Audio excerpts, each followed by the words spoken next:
وكل إنسان ألزمناه طائره في عنقه ونخرج له يوم القيامة كتابا يلقاه منشورا.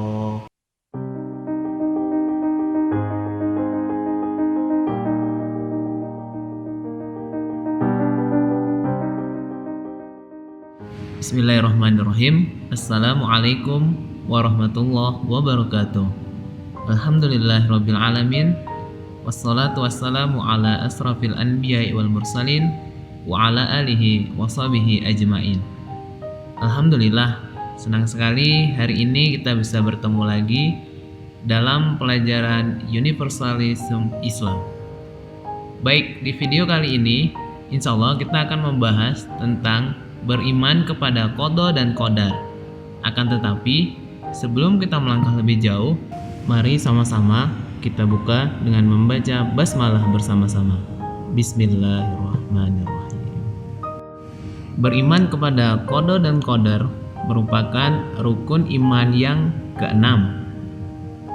Jadi, beriman kepada qada dan qadar merupakan rukun iman yang terakhir di dalam agama Islam. Qada merupakan ketetapan atau keinginan dari Allah Subhanahu wa taala untuk para hambanya. Sedangkan qadar adalah pelaksanaan atau hal yang terjadi kepada hambanya yang diinginkan oleh Allah Subhanahu wa taala.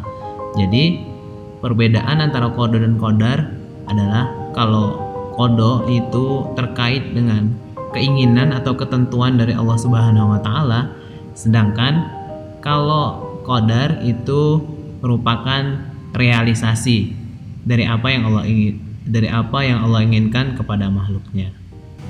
Beriman kepada qada dan qadar merupakan kewajiban bagi setiap muslim dan muslimah.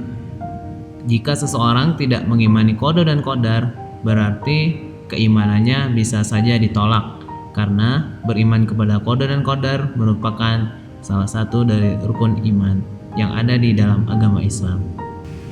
Pembahasan qada dan qadar terdapat di dalam Al-Quran surat Al-Isra ayat ke-13 yang berbunyi sebagai berikut. A'udzubillahi minasyaitonirrajim. Bismillahirrahmanirrahim. Wa kulla insanin alzamnahu ta'irahu fi 'unuqi wa nukhriju lahu yawmal qiyamati kitaban yalqahu mansyura. Yang artinya, dan setiap manusia telah kami kalungkan catatan amal perbuatannya di lehernya, dan pada hari kiamat kami keluarkan baginya sebuah kitab dalam keadaan terbuka. Quran surat Al-Isra ayat ke-13.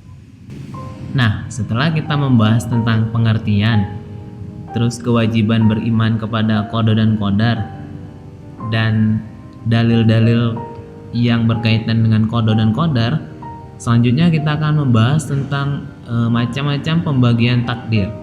Nah, jadi takdir itu dibagi ke dalam dua bagian. Yang pertama ada takdir mu'allaq, yang kedua ada takdir mubram. Takdir mu'allaq adalah takdir yang erat kaitannya dengan usaha atau ikhtiar manusia itu sendiri. Jadi secara tidak langsung, takdir mu'allaq merupakan takdir yang bisa dirubah asalkan kita mau berusaha dan berikhtiar dengan sungguh-sungguh. Contohnya adalah ketika seseorang ingin berprestasi atau kita ingin menjadi juara kelas, nah kita harus berusaha sekuat tenaga untuk belajar dengan sungguh-sungguh supaya kita bisa dapat juara kelas. Tapi kalau kita misalnya malas-malasan, terus kita pinginnya berprestasi dan dapat juara kelas, itu adalah hal yang mustahil. Maka itu bertentangan dengan takdir yang mu'allaq. Sedangkan takdir mubram adalah takdir yang tidak bisa dirubah sama sekali, dan ini murni ketetapan dan kemauan dari Allah Subhanahu wa taala. Apa contoh dari takdir mubram ini? Contohnya adalah kita diciptakan sebagai manusia yang berasal dari daerah kita masing-masing, dan kita dilahirkan dari ibu A atau dari orang tua B. Nah, ini merupakan bagian dari takdir mubram, dan takdir ini tidak bisa dirubah, dan ini adalah murni ketentuan Allah Subhanahu wa taala. Jadi kita tidak bisa protes. Jadi perbedaan antara takdir mu'allaq dan takdir mubram adalah takdir mu'allaq itu takdir yang bisa dirubah atau bisa berubah sesuai dengan ikhtiar atau usaha yang kita lakukan. Sedangkan takdir yang mubram itu takdir yang tidak bisa dirubah sama sekali, karena ini murni merupakan kemauan dari Allah Subhanahu wa taala. Nah, setelah kita yakin dan percaya tentang beriman kepada qada dan qadar, seharusnya ketika kita menjalankan kehidupan, kita harus punya 4 sifat ini. Yang pertama, kita harus selalu optimis. Yang kedua, kita harus selalu berusaha sekuat tenaga. Yang ketiga, kita harus selalu berdoa dengan sungguh-sungguh. Dan yang keempat, kita harus selalu tawakal kepada Allah Subhanahu wa taala. Karena beriman kepada qada dan qadar sangat erat kaitannya dengan 4 hal ini, ya. Jadi setelah kita beriman kepada qada dan qadar, kita harus lebih selalu optimis menjalani kehidupan. Kita harus selalu berikhtiar atau berusaha dengan sungguh-sungguh. Kita harus berdoa dengan sungguh-sungguh, dan yang terakhir kita harus bertawakal kepada Allah Subhanahu wa taala. Ingat, hasil itu tidak akan mengkhianati proses. Jika kita menjalani prosesnya dengan sungguh-sungguh dan dengan berdoa yang sungguh-sungguh, insya Allah Allah akan kasih hasil yang terbaik. Tapi jika kita menjalankan prosesnya dengan main-main, bermalas-malas, tahu-tahu ingin mendapatkan hasil yang bagus, itu semua adalah hal yang bohong.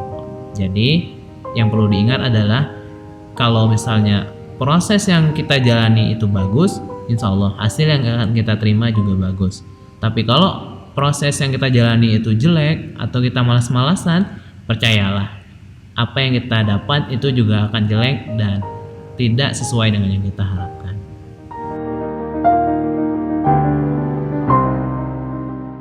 Demikianlah pembahasan kita pada kesempatan kali ini tentang beriman kepada qada dan qadar Allah Subhanahu wa taala. Semoga apa yang Mister sampaikan dapat berguna bagi kita semua dan nanti dapat kita amalkan dalam kehidupan sehari-hari. Mari sama-sama kita akhiri pertemuan pada kesempatan kali ini dengan membaca hamdalah bersama-sama. Alhamdulillahirabbil alamin. Kurang lebihnya mohon dimaafkan.